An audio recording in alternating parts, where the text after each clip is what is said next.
The Roanoke Logperch rules the bottom of the Mayo River. The endangered darter survives in only 5 river systems in North America. The name of the species, Persina rex, means king of the perch fish. But in recent decades, the logperch has fallen from its throne and onto the federal endangered species list. The main culprit? The construction of dams.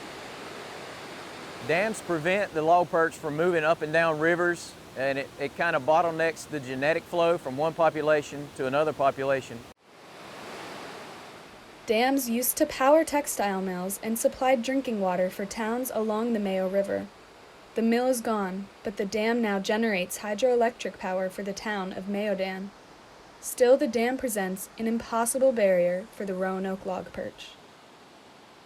In the case of the Mayo and in the Dan River, logperch have gotten below the dams, but they can't get above the dams to get back to where they naturally occurred. That keeps the Roanoke Logperch from swimming upstream to 16 miles of river bordering Mayo River State Park.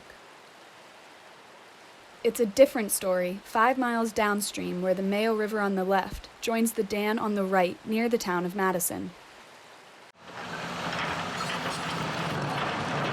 Not far away, contractors have lowered a dam that kept Roanoke Logperch from swimming up the Dan River.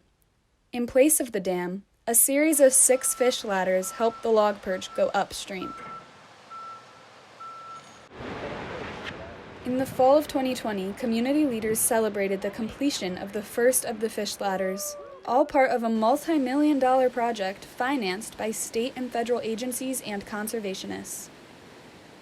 This is a great project, preserving our natural resources like the Dan River and providing our residents with another park, another avenue to explore the Dan River. This is going to be great not only for Madison and Rockingham County, but I think for the entire state and region as well. The project will allow kayakers to float downstream and fish to go upstream. To accomplish that, front loaders dropped boulders into place to provide a kind of staircase for the Roanoke Logperch. Each line of rocks provides a ladder. Pools of water between the rocks allow fish to climb one step at a time, opening 50 miles of upstream river.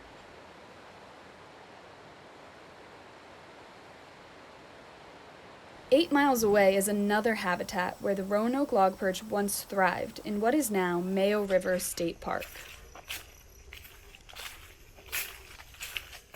There, officials have developed a master plan, a blueprint for the park's development over the next 20 years.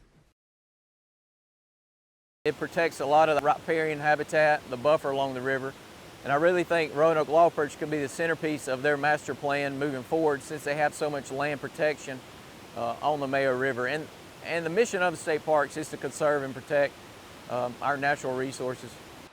Natural resources found within the Mayo River have always sustained local people.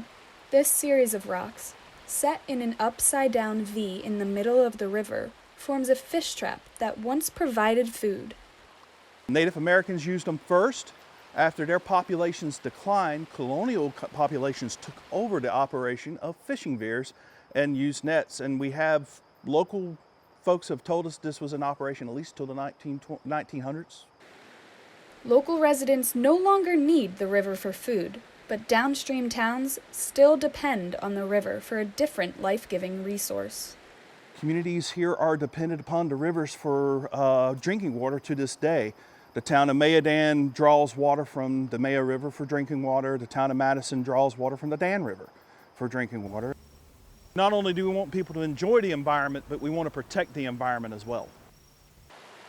Through the years, I've seen how some species like birds and mammals get a lot of attention, like the megafauna, like lions and tigers, but things in the water that people may not necessarily see unless they're snorkeling or fishing for, don't really have a voice, and I really see myself as giving these critters a voice in the world.